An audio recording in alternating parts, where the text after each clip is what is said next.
آج کے دور میں کسی خفیہ ایجنسی کے سربراہ کو محض ایک جاسوس کہنا اس کی شخصیت اور کام کے ساتھ ناانصافی ہے۔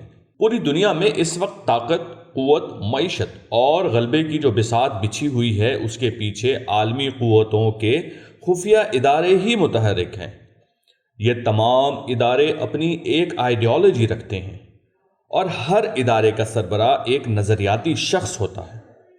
پاکستان میں ایک زمانے تک ISI کو یہ اعزاز حاصل تھا کہ وہ ایک مکمل نظریہ رکھتی تھی، پھر وقت کے ساتھ ساتھ عالمی طاقتوں کی کاسالیسی میں اب ایک سادہ سی ایجنسی بن کر رہ گئی ہے۔ یہ نظریہ بنیادی طور پر مشن سٹیٹمنٹ جیسی کارپوریٹ چیزوں سے بالا تر ہوتا ہے۔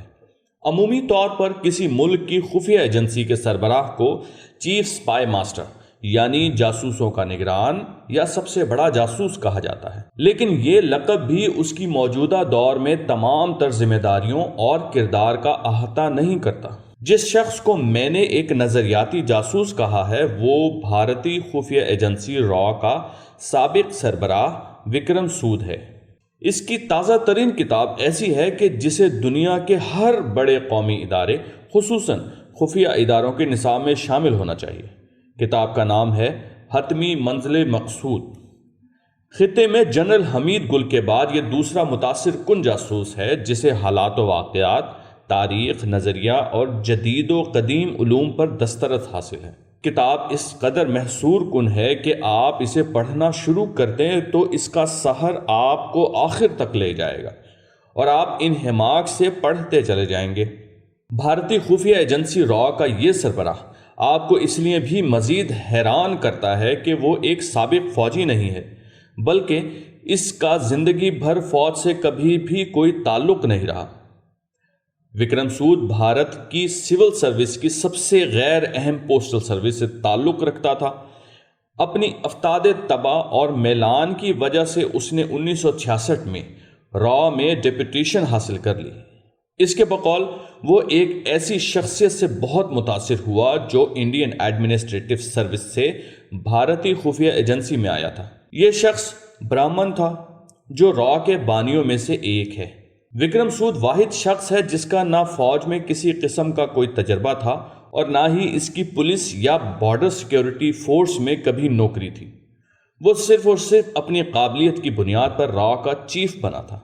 پاکستان کے رہنے والوں کے لیے ایک اور بات حیران کن ہوگی کہ وکرم سود نے جس شخص سے را کے چیف کا چارج لیا وہ شخص سندرجن بھی کوئی فوجی نہیں تھا بلکہ انڈین پولیس سروس سے تھا۔ وکرم سود را کا واحد سربراہ تھا جسے بھارت بیوروکریسی میں سیکٹری کا درجہ بھی دے دیا گیا تھا اور وہ ڈائریکٹر جنرل سیکیورٹی بھی تھا۔ عمومی طور پر را کے سربراہ سیکرٹری کے ماتحت ہوتا ہے۔ اس کے حقائق ہمیں اس لیے بھی حیران کن لگیں گے کیونکہ بھارت میں وقت کے ساتھ ساتھ ایک قومی نظریہ مضبوط سے مضبوط تر ہوا ہے اور ہمارے ہاں نظریے کی موت واقع ہوئی ہے۔ وکرم سود کی یہ کتاب کسی بھی قوم کے لیے ایک نظریے کی ضرورت کے گرد گھومتی ہے۔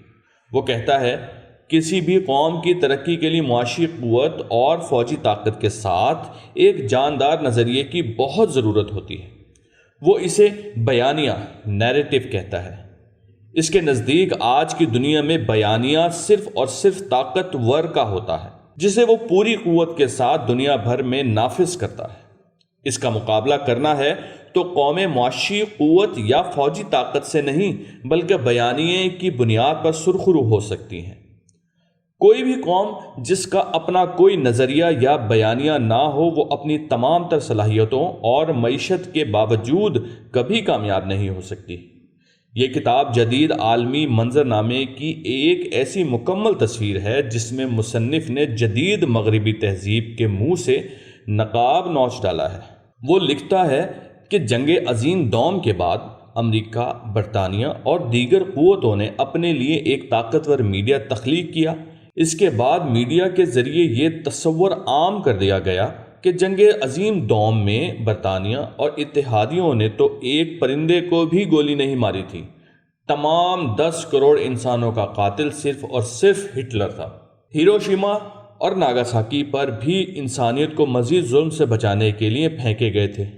کہا جاتا ہے کہ نریندر مودی ہندو قوم پرست ہے۔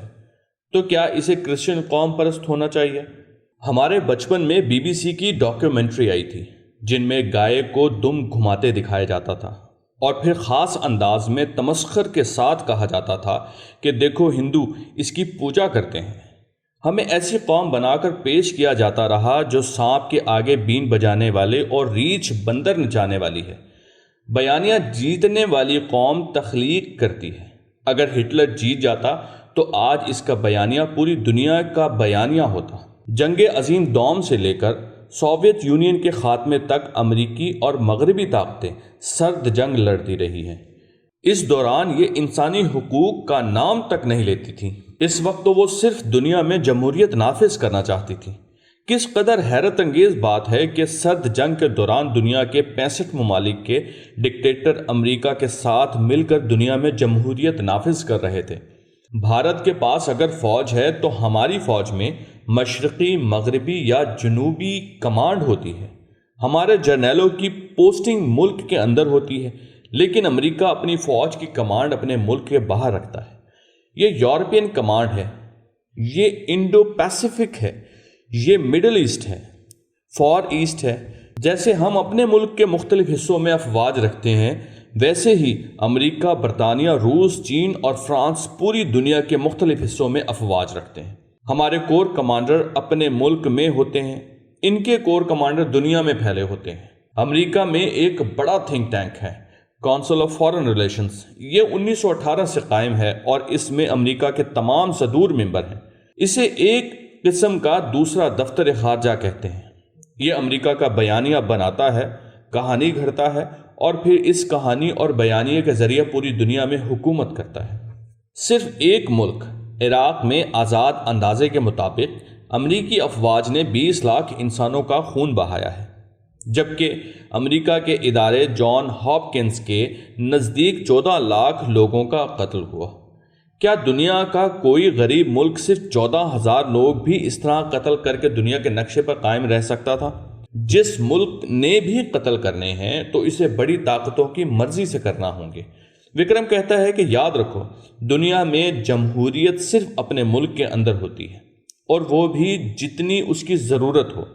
ملک سے باہر تو اقتدار اعلیٰ، ساورنٹی ہوتی ہے، غلبہ ہوتا ہے، آپ معاشی قوت بن جائیں، فوجی طاقت حاصل کر لیں، آپ پھر بھی غلام رہیں گے، ذہنی طور پر خود کو پسماندہ ہی تصور کرتے رہیں گے۔ جب تک آپ اپنے لیے کوئی کہانی نہیں گھڑتے، کوئی بیانیہ نہیں بناتے، آپ کچھ بھی نہیں ہیں۔ امریکہ، برطانیہ، فرانس، روس، سب کے ہاتھ انسانوں کے خون سے رنگے ہوئے ہیں۔ سب کا ماضی ظالموں کا ماضی ہے، سب نے کئی کروڑ لوگ مارے ہیں۔ ہر ایک کے ماضی میں کوئی نہ کوئی ریڈ انڈین موجود ہے اور کوئی ایک نو آبادیاتی کالونی بھی، لیکن انہوں نے دنیا کے سامنے خود کو ایسے پیش کر رکھا ہے جیسے ان کا دامن بہت صاف ہے، اور یہ صرف انسان، امن اور انسانی حقوق کے علمبردار ہیں۔ ان کا بیانیہ اس لیے بھی کامیاب ہوتا ہے کیونکہ ان کے پاس بیانیہ ہوتا ہے۔ ہم اس لیے ناکام ہیں کہ ہمارا کوئی بیانیہ ہی نہیں ہوتا۔ ہم ان کے بیانیے پر چلتے ہیں اور ذلیل و رسوا ہو جاتے ہیں۔